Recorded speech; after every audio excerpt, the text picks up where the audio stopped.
Olá, leitores, sejam muito bem-vindos ao meu canal. Hoje, então, eu quero conversar aqui no canal com vocês sobre um livro que foi muito pedido aqui no canal, que foi, então, um livro de crônicas da autora Lúcia Teixeira, que é Cenas do Cotidiano, né, ali de São Luís, Maranhão. Esse livro foi escrito, né, entre janeiro a dezembro do ano de 1947.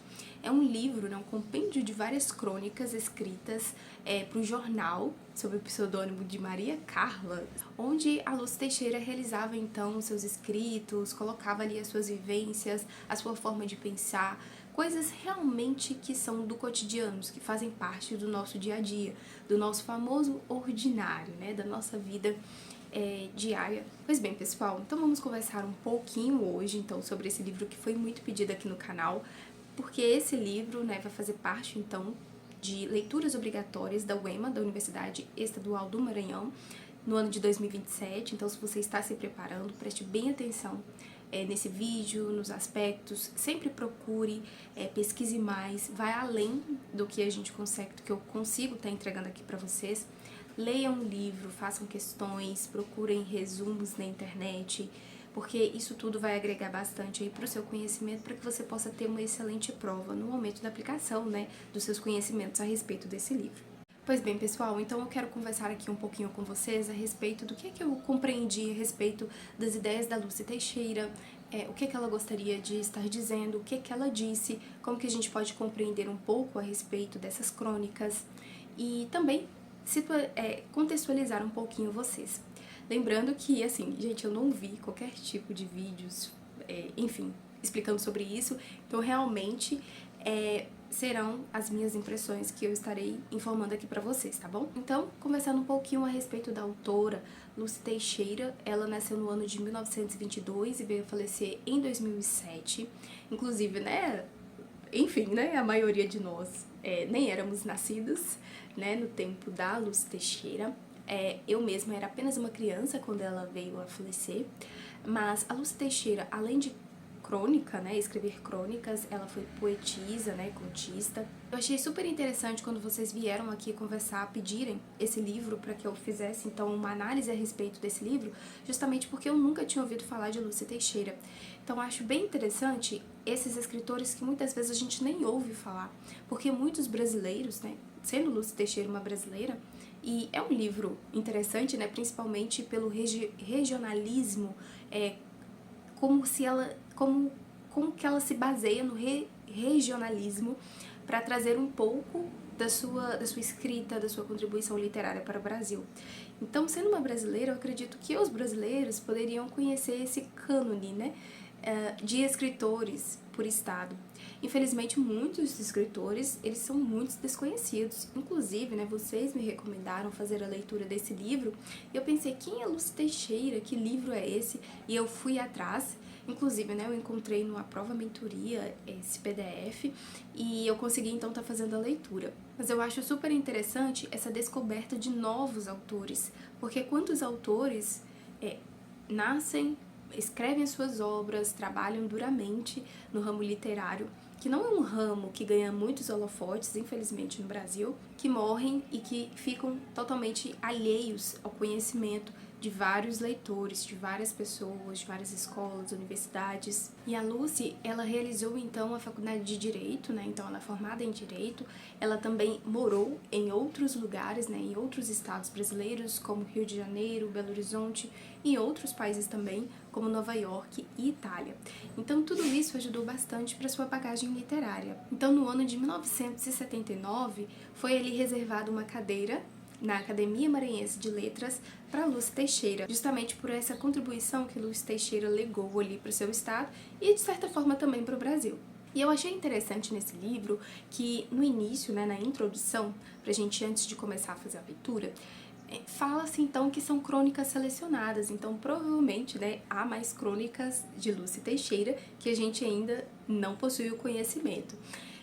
O interessante também é que esse livro, né, das crônicas, então a Lúcia Teixeira, no ano de 1947, aqui a gente está falando, né, então do século XX, a gente possui algumas concorrências, como rádio, jornal.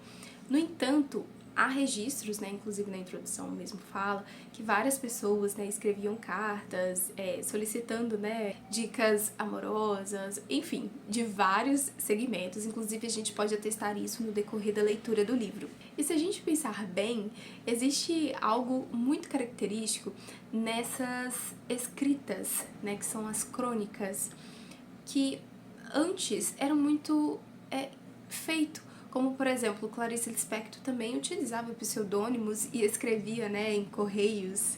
A gente conhece, né, o Correio Literário, ou o Correio Feminino, que é um livro interessantíssimo. E logo que eu vi essa informação, eu pensei, poxa, Clarice Lispector também fez isso. Usando também de pseudônimo, né, a Lucy utilizou aí de Maria Carla o pseudônimo para escrever então as suas crônicas. E no jornal O Imparcial, então Lucy Teixeira realizou aqui várias escritas de crônicas. Então aqui nós temos mais de 30 crônicas, provavelmente. Então a gente possui muitos aspectos da escrita da Lucy, a sua forma estética. Inclusive ela gostava muito de artes plásticas. Então questões sobre artes, formas, jeitos de se expressar através da arte, ela gostava bastante e ela deixou isso muito explícito no decorrer da sua escrita. E o bacana é a gente pensar, né, o que é uma crônica? Crônica, por exemplo, né, nesse caso aqui também, envolve uma escrita de literatura envolvendo o jornalismo, que é inclusive isso que a Lúcia Teixeira fez, né? Então ela escrevia ali, né, no jornal e com pitadas, né, de literatura e também sua forma humorística, entregando ironia, entregando metáforas, formas como que ela via a vida. Inclusive, o subtítulo é Crônicas de Lúcia Teixeira, cenas do cotidiano de São Luís. Então é isso que ela vai trazer pra gente, formas de ver a vida do cotidiano, do ordinário, da forma simples, da forma como as pessoas acabam estragando ou alegrando o dia, fazendo bem ou fazendo mal, uma forma diferente ou normal de ver a vida, mas é a sua forma de viver a vida. Talvez o resumo desse livro seja qual que é a forma como que eu estou vendo a vida, como que você tem visto a vida. Porque aqui nesse livro ela vai deixar a forma como ela vê a vida. Então é como se fosse uma independência de pensamento, a forma como que cada um vê a vida, como que isso pode fazer bem para a sociedade, como que isso pode fazer bem para aquelas pessoas que convivem no seu meio. Você é aquela pessoa que faz o bem ou aquela pessoa que acaba dificultando a vida das outras pessoas? Porque aqui nesse livro é isso que a gente vai ver.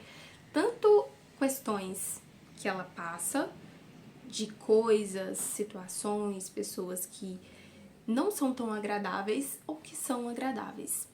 Então aqui a gente pode ver o sentir da Lucy sobre a vida. Então esse livro ele é narrado, né, em contação de, como se fosse uma contação de história, narrado em primeira pessoa. Então ela sempre se envolve na história, ela envolve outras pessoas na história, pessoas, coisas, países, cenários, lugares de São Luís, lugares também de outros estados, escritores. Então ela vai citando nomes de pessoas, nomes de escritores, artistas plásticos, cantores. Ela escreve de uma forma muito progressiva, sem deixar também de se recordar de coisas do seu passado. E de certa forma, tinha vezes que eu gostava de algumas crônicas, de outras crônicas não eram muito envolventes. Então, como esse livro ele foi escrito de uma forma progressiva, ou seja, de uma forma sequencial, que foi de janeiro a dezembro de 1947, aqui a gente pode acompanhar o humor da Lucy, a gente pode acompanhar o seu estado de mente. Tinha crônicas que ela estava, tem crônicas que ela estava, que eu senti que ela estava mais feliz, outras amena, de uma forma não tão profunda de falar, outras de uma forma bem profunda, que inclusive a gente vai conversar sobre vários pontos que carregam então esse livro. E fica aqui até mesmo uma sugestão, né, pra gente sobre essa questão de escrever, porque a escrita demonstra muito de quem nós somos. É interessante que às vezes eu pego o meu diário, muitas vezes eu vejo, né, escritas que eu fiz há muitos anos atrás e penso, uau, isso eu estava pensando naquele dia, eu estava triste, eu estava feliz, como que eu estava? É uma ótima forma também de registrar o nosso progresso. Como se fosse um diário em paralelo a essas crônicas, porque simplesmente ela escreve praticamente todos os dias. E o sentimento que a gente pode ter ao ler esse livro é um sentimento de que a gente está lendo de fato um jornal ou conversando com uma pessoa comum do nosso dia a dia. Eu não diria que a gente pode sentar e tomar um cafezinho com a Lucy, porque foram contos muito rápidos de fazer a leitura. Mas eu diria que foram contos que aqueles que me tocaram, eu gostei bastante e que, de certa forma, me ajudou em alguns aspectos. São contos que nos fazem ver um pouco mais sobre a vida, daquela pessoa que já enxergou, que já viu além, que já andou mais milhas do que nós. Sabe aquele mestre dos magos que ele fala o caminho, que ele fala que tem, né, os poderes e tudo mais, depois, puf, desaparece? E as pessoas ficam assim, cadê, né, aqueles personagens, aquele desenho, eles ficam assim, desesperados, ficam perdidos. De uma certa forma eu senti assim, porque as crônicas elas são muito curtas. No entanto, elas são boas, elas têm as suas aplicações, mas são muito curtas. Mas naquele período, né, de esse pouco que ela nos dá, é o suficiente para que a gente entenda sobre a sua visão de mundo, sobre aquilo que ela carrega, aquele legado que ela quer deixar e que a gente pode aprender. E a Lucy, quando ela escreveu, então, essas crônicas, ela tinha aí por volta de 25 anos de idade, né? Então, assim, a minha idade, que a gente, então, pode até mesmo atestar, né? Que pouca idade não significa falta de maturidade. E da escrita dessas crônicas, então, até 2007, que foi o seu falecimento, então, se passaram aí 60 anos. Então, esse livro tem muito chão aí no Brasil, tem muito tempo já escrito. E em alguns aspectos também, a Lucy, ela sugere, mas não afirma. Ela põe dúvidas, mas não dá as respostas. Ela faz de uma forma muito simples e isso fica a cargo, inclusive, do leitor e a gente precisa ter um senso crítico para ele entender.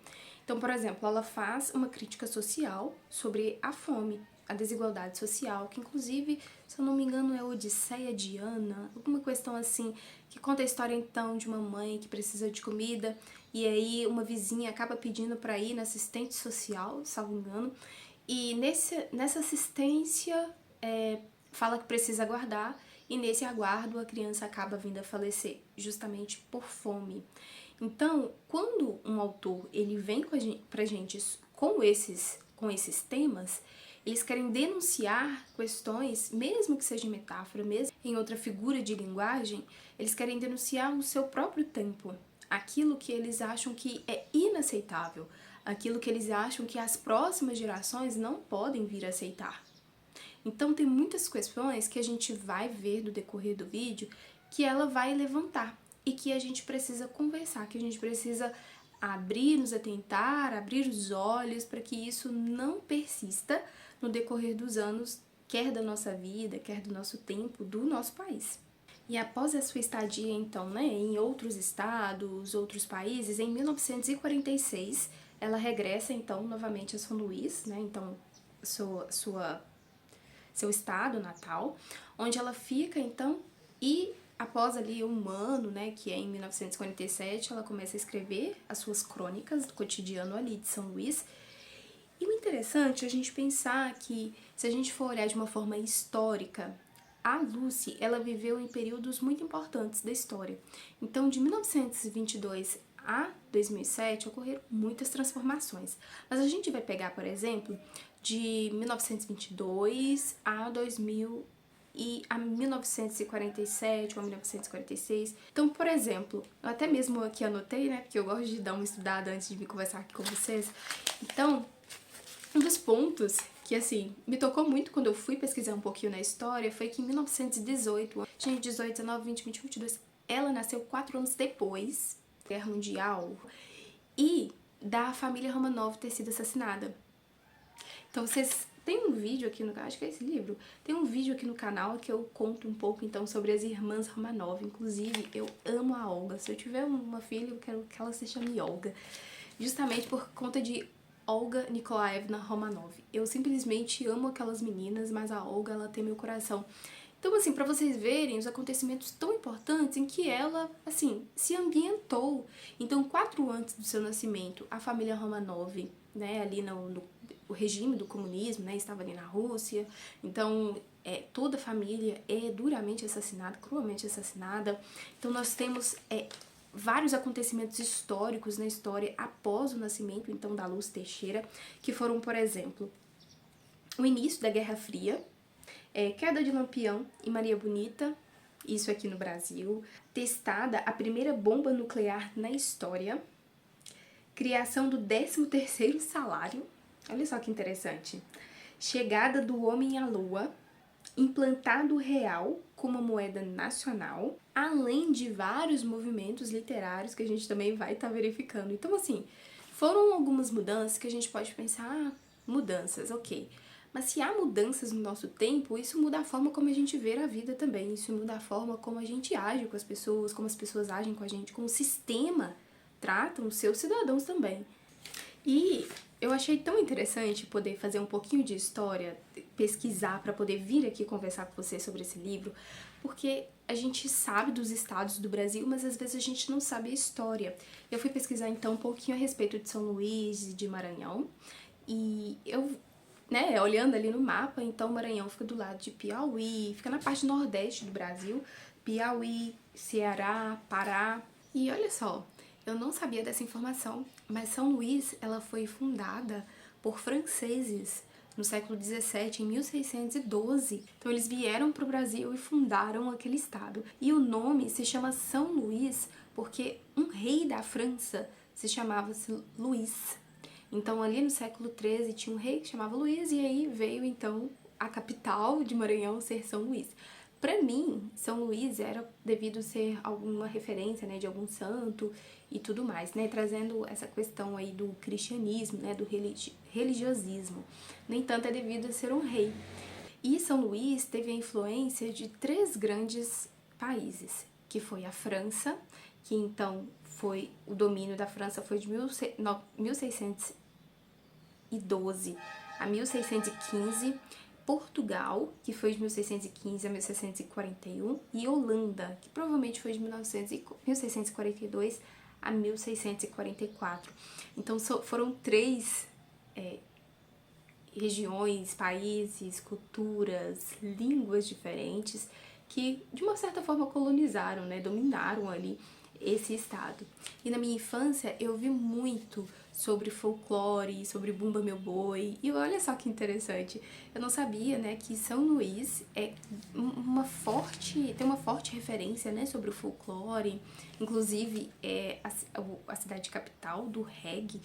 Eu não sabia, é uma Jamaica brasileira, possui também fortes traços de matriz africana, né, de danças, então é uma cultura muito rica, muito enriquecedora, inclusive também anos, né, atrás, principalmente na colonização, foram grandes exportadores, tanto de algodão, de açúcar, de tabaco, então é uma região muito rica, assim como é muito rico o Brasil.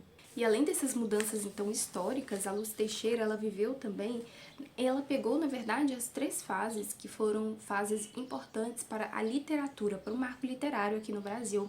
Então ela participou das mudanças modernistas, então ela pegou a primeira, a segunda e a terceira fase. Então além de mudanças históricas no mundo e no Brasil, a Lúcia também ela viveu em períodos importantes para a literatura.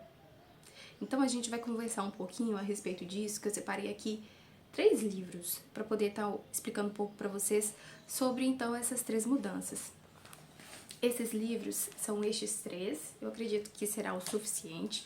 Eu iria pegar algum do Carpo e do Moisés, mas vou deixar eles para outro vídeo pra gente conversar aqui no canal. Então nesse livro, Uma Breve História da Literatura, de John Sutherland, ele vai falar exatamente sobre isso, o ano que mudou tudo. E em todos os livros de literatura, 1922 ficou um ano marcado como um ano que, como se tivesse revolucionado a literatura, simplesmente porque marca o ponto em que se para, ali no século XX, o início do modernismo, né? Esse início mais libertário, vamos dizer, muito sem régua, e regra, falando de uma forma mais coloquial com os leitores, com o público, não respeitando muitas regras, não respeitando aquilo que o tradicionalismo literário dizia. Então, prezava-se muito pela liberdade de expressão, pela forma como se gostaria de se expressar, gostaria de se escrever. Então, o modernismo ele foi marcado por essa revolução, pela forma como que se quiser expressar, certo? Então, em 1922, o John Sutherland vai dizer o seguinte: de todos os anos maravilhosos da literatura, 1922 pode ser classificado como o mais maravilhoso. Esse ano produziu uma superfície de livros, mas o motivo para o caráter maravilhoso não é a quantidade ou variedade que foi produzido, e sim o fato de que as obras publicadas em 1922 transformaram a noção do público leitor quanto àquilo que a literatura podia ser. O clima, como afirmou depois o poeta Auden, foi alterado.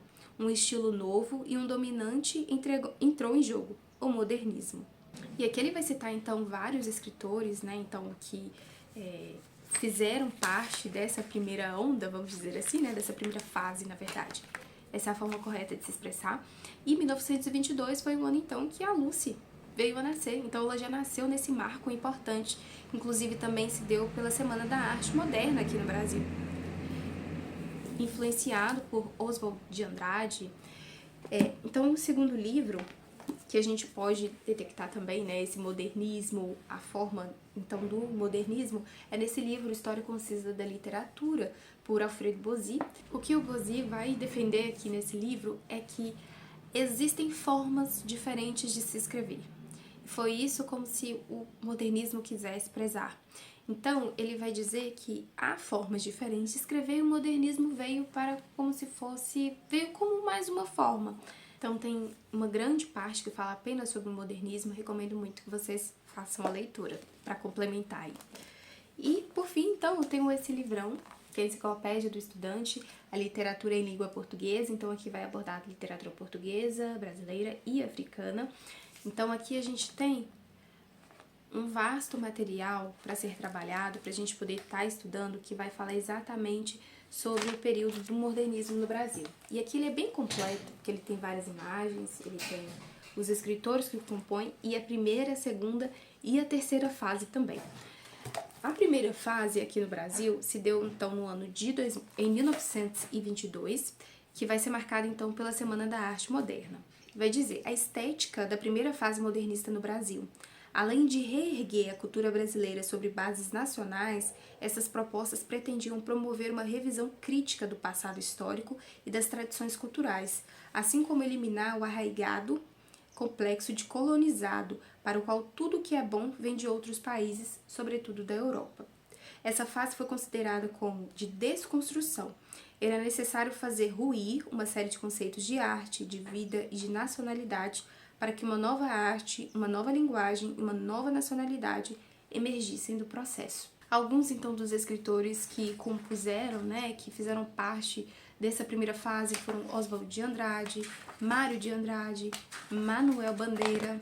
Já o modernismo no Brasil, na segunda fase, teve, então, o seu início a partir de 1930. A poesia brasileira mistura a liberdade formal, conquistada pela geração de 22, com os recursos tradicionais da literatura. A prosa, por sua vez, torna-se menos preocupada com o como dizer e mais com o que dizer. A necessidade de recompreensão de uma realidade tão conflituosa, tanto nacional quanto mundialmente, seria refletida na literatura produzida no Brasil nos anos de 1930 a 1940. E aí, alguns escritores, poetas que compuseram, então, a segunda fase do modernismo foram Carlos Drummond de Andrade, Raquel Queiroz, Murilo Mendes, Cecília Meirelles, Vinícius de Moraes, Jorge de Lima, Graciliano Ramos, José Lins do Rego. Recomendo muito, gente, esse livro, principalmente se você ama literatura. Jorge Amado, Capitães de Areia, Érico Veríssimo, Então, a terceira fase foi de 1942 a 1985. No modernismo, na terceira fase, nós tivemos a mistura entre tradição e experimentação, quando a linguagem foi trabalhada de forma ainda mais incisiva. Então, aqui a gente tem Guimarães Rosa, Clarice Lispector, João Cabral de Melo. Então, pessoal, são várias fases e olha só que interessante. A Lucy pegou essas três fases, exatamente essas três fases de muita importância na literatura brasileira. Então, gente, dada essa longuíssima introdução, esses aspectos importantes que eu não poderia deixar de fora, principalmente se tratando, né, de um livro cobrado em vestibular, então agora eu quero conversar com vocês sobre os aspectos importantes que eu achei na leitura desse livro. E aí eu vou destacando aqui alguns, vou conversando com vocês, vou conversando aquilo que eu achei, as minhas impressões. Quero muito que vocês deixem também as impressões de vocês aqui nos comentários. Em vários momentos do livro, a Luz Teixeira ela vai conversar com a gente sobre a importância da arte, da plástica, né, das artes plásticas, da música, pintura, toda forma de se expressar de uma forma artística. E ela sempre dá muita importância para os seus conterrâneos. Em um dado momento, ela vai criticar devido a algumas pessoas ou autoridades não terem dado crédito a algumas pessoas que faziam ou tentavam fazer da sua arte renda ou expor a outras pessoas.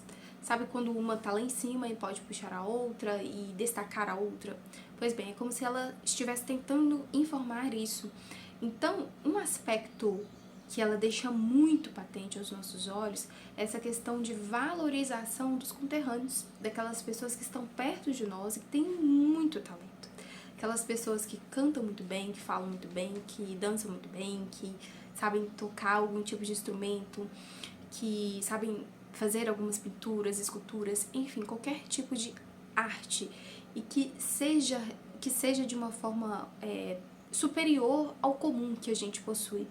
Então, ela preza no decorrer de todo o livro sobre os aplausos daquelas pessoas que realmente precisam de incentivo, que precisam de um patrocínio, que precisam de uma mão amiga, de um estímulo. Porque é muito comum, né, a gente valorizar as pessoas que já têm muito sucesso, valorizar aquelas pessoas que já alcançaram, que a maioria, mesmo que com talento, não conquistaram. Em um dado momento ela vai falar o seguinte: pareceu não sentir o esperado e merecido júbilo pela vitória dos moços, já que nenhuma voz se ergueu para levar aos maranhenses ausentes a palavra de estímulo e os parabéns sempre maiores e mais cheios de significação espiritual por procederem da terra estremecida. Então, nesse contexto em que ela vai dizer isso, é como se não houvesse reconhecimento para aquelas pessoas daquela terra, para os maranhenses. Então fica aqui, né, uma dúvida, um ponto de interrogação pra gente, né? Será que a gente tem valorizado mais aqueles cantores que já estão no top parada 10? Ou a gente valoriza aqueles cantores, aqueles cineastas, aquelas pessoas que são nossos conterrâneos? Você já olhou para sua cidade, você já olhou para o seu país, pessoas que têm muito talento e que às vezes a gente busca talentos em outros lugares, sendo que a gente pode justamente valorizar aquelas pessoas que estão ao nosso lado, ao nosso redor. E ela cita formas, né, de artistas se expressarem e em um dado momento ela diz: um artista cuja qualidade maior é a interioridade sugestiva e rica manifestada através de rara delicadeza. E como isso hoje em dia é tão difícil de encontrar, né? Às vezes pessoas que querem viver da arte, mas às vezes não se aprimoram, não se destacam naquilo. Ela vai também comentar um pouco sobre poesia. Então, a escrita da Lucy, em vários momentos, ela vai trazendo coisas muito profundas, bem do íntimo dela, de uma forma muito poética. Na página 15 ela disse: se nos deslumbramos diante de sua poesia, o motivo não vem de arroubos de expressão, de transbordamentos excessivos. O que encanta antes de tudo, é essa estranha harmonia, a ternura, a elegância de poemas banhados de luz, suavíssima como anseio. Então, o que nos pode, né, encantar em uma poesia, em uma escrita muito bela? Muitas das vezes retira aquilo que há de bom até mesmo dentro da gente, né? A poesia, o poema faz com que a gente relembre de quem nós somos, relembre dos sentimentos que nós podemos ter, daquilo que a gente pode cultivar dentro de nós mesmos sendo bom. E na página 16 ela diz: e a vida que era vazia ficou cheia de cuidados. Uma parte eu achei muito profundo, ela faz também várias referências bíblicas. Então, deu-se a entender que ela é uma cristã. Então, várias referências bíblicas ela vai incutir também aqui nas suas crônicas. E ela vai dizer: caminhar sobre as águas deve ser realmente uma coisa maravilhosa. A expressão de crescente liberdade dar-nos-á outra expressão transfigurando-se interiormente o nosso eu, dotando-nos de uma plasticidade psicológica maior do que a que já nos assegura a própria base étnica. Além disso, algo de divino se refletirá com mais decisão no homem, pelo menos com efeitos exteriores. A travessia do Mar Vermelho não se realizará a pés enxutos, claro, mas em compensação o poder divino não precisará intervir na locomoção das referidas águas. Passearemos com grandes grupos ou solitariamente, conforme a nossa índole, sem pressa, descansando aqui e acolá, em pousos marítimos.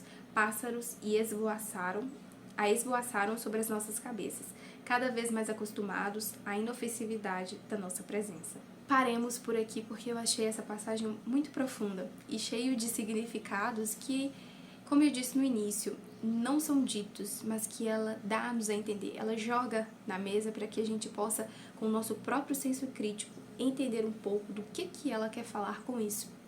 Então, aqui a gente tem uma referência bíblica sobre o Mar Vermelho, né, em que Deus ele faz um milagre, que as águas elas se separam e as pessoas passam com pés enxutos, ou seja, elas não passam na água, né, elas não precisam nadar, elas vão caminhando. E essa passagem, né, está lá no Pentateuco, um dos 5 primeiros livros da Bíblia, provavelmente está em Gênesis e o Êxodo. Enfim, pessoal, mas algo interessante que ela vai falar um pouquinho aqui pra gente: passearemos em grandes grupos ou solitariamente, a depender conforme a nossa índole, sem pressa, descansando aqui e acolá, em pousos marítimos. Eu achei isso de uma forma tão poética que ela colocou, porque é justamente isso que a gente vai vivendo na nossa vida. Conforme a nossa índole, conforme a nossa boa ou má disposição, conforme a forma como a gente age, como a gente trata as pessoas, conforme a gente vai vivendo a nossa vida, a gente vai tomando as nossas decisões, passearemos em grandes grupos ou solitariamente. Então eu pude entender aqui que viver em comunidade ou viver com aquelas pessoas que a gente ama vai depender também da gente, vai depender da nossa forma de agir, da nossa forma de lidar com as pessoas, de tratar com as pessoas. Pássaros a esvoaçaram sobre nossas cabeças, cada vez mais acostumados à inofensividade da nossa presença. E quantas vezes, né, coisas que vêm nas nossas cabeças que a gente vai deixando acostumando com aquilo, né? Tanto é que hoje, né, o índice, né, de pessoas que procuram cada vez mais conselhos ou direcionamento psicológico está muito em alta, e que bom por isso, porque simplesmente muitas das vezes a gente não consegue lidar com os nossos próprios pensamentos, né, as nossas próprias questões do dia a dia. E olha só, tem uma parte que eu acho muito bacana. Martinho Lutero, ele fala que a gente não pode impedir que um pássaro voe sobre as nossas cabeças, mas a gente pode impedir que ele crie um ninho na nossa cabeça. Isso quer dizer o quê? Que coisas ruins, a gente não pode impedir que coisas ruins ou que situações desagradáveis venham na nossa vida, venham na nossa mente, mas que a gente pode impedir com conhecimento, com leitura, com formas positivas de ver a vida, por exemplo, impedir que criem ninhos, né? E que esses ninhos não sejam ruins, e que se for criar ninho, que sejam ninhos bons. Enfim, a Luz Teixeira me fez eu lembrar dessa passagem que Lutero acabou falando. Eu fiquei pensando, ela finalizou dizendo: e haverá mais caminhos no mar do que na terra. Então, será que ela disse sobre caminhos de milagres, caminhos de aberturas para aquilo que é impossível, que a gente acha que é impossível atualmente na nossa vida? O que você acha sobre isso? Seria muitas impossibilidades acontecendo, imprevistos, impossíveis, e haverá mais possíveis? Fiquei pensando sobre isso. E uma dica, até mesmo para os mais moços, a Lucy disse: voltaremos a falar dos moços despretensiosamente com o desejo de animá-los a prosseguir no caminho que escolheram. Que se arrisquem os moços em experiências mais ousadas, todavia sem precipitação, a fim de que não se percam no labirinto das suas próprias cogitações, desperdiçando energia e valor. E isso é muito comum. Quando eu era mais nova, eu pensava em muitas coisas, pensava sobre profissão. E quantas vezes a gente tende ainda a desperdiçar talento, desperdiçar nossas palavras, nosso tempo em coisas que não vão agregar nas nossas vidas. Olha só que preciosidades que a gente pode encontrar nessas crônicas. Uma das crônicas que eu mais gostei e que quando eu li pela primeira vez, eu até pensei, será que eu leio de novo? Eu entendi certo ou não entendi? Foi justamente porque é aquilo que Kafka fala, literatura deve ser o machado que quebra o mar gelado em nós. Eu acho que essa parte quebrou um mar gelado, uma par gelada dentro de mim, que se chama O Circo. Ela foi escrita em 23 de janeiro de 47. Ela vai falar o seguinte: a presença do adulto no circo é uma tentativa de encontro com a infância, mas durante todo o espetáculo o que nos vai chegando à alma é a realidade da criança perdida, e é com um inconsciente e trágico desespero que descobrimos a nossa incapacidade de rir com eles. Nunca mais teremos aquela estrepitosa e louca alegria do menino moreno no alto da arquibancada. Estamos sentados em responsáveis cadeiras numeradas, somos míopes, usamos brincos e leques, e o homem que o destino faz sentar ao nosso lado é o longo e fúnebre, passa continuamente no rosto um grande lenço azul. No meu tempo, não era assim, o adulto geralmente sempre fala. Que facilidade a do adulto para sentir o ridículo, que contínuo envergonhar-se do coração, como se ele fosse apenas o atestado de uma insuficiência a priori condenável e não contivesse um ensinamento maior da palavra que nós conspurcamos. Porque nessa parte, a Lúcia ela me fez entender que a nossa realidade agora ela é totalmente outra de quando éramos crianças, mas que ao acessarmos essas partes mais infantis, a gente lembra de quem nós éramos, os sonhos que nós tínhamos, da forma como nós éramos. E é muito distante daquilo que éramos para aquilo que é hoje. A forma como que a vida nos tratou, como que nós lidamos com várias situações. Sonhos, né? Eu lembrei do circo, como ela falou, eu lembrei de sonhos, eu lembrei de planos, eu lembrei de projetos, e que muitas vezes hoje já não fazem mais sentido. Justamente pelo fato de que somos adultos, né? De que sou adulta. E é como se isso perdesse algum sentido. Mas que quando a gente está em contato com crianças, em contato com esses ambientes que falam sobre sonhos, sabe? Nos relembra, me relembra um pouco. E aqui vai falar, né? No meu tempo não era assim. Então existe muito saudosismo, né? Quantas vezes a gente pode escutar isso em várias escolas, né? Professores falam, no meu tempo era assim, os pais falando, no meu tempo não era assim. O irmão mais velho falando com o irmão mais novo, no meu tempo não era assim. E a gente vai vendo que o tempo vai mudando, né? Inclusive, essa semana, uns tempos atrás, a gente, conversando com meu esposo, a gente tá ficando velhos, né? A gente tá envelhecendo. Somos jovens, mas nós estamos envelhecendo. A gente tá vendo tantas mudanças acontecendo. Crianças que antes a gente via pequenininha, hoje tá maior do que a gente. O tempo, o fator tempo. A Lucy traz isso, fator tempo. O que estamos fazendo com o nosso tempo? Qual que é a empregabilidade do nosso tempo no nosso dia a dia? Então, no meu tempo não é assim. Então, é o peso do passado, o peso da época. E aí, muitas das vezes, nós temos que tomar cuidado para não sermos aqueles adultos rabugentos, de não aceitar a nova realidade da vida.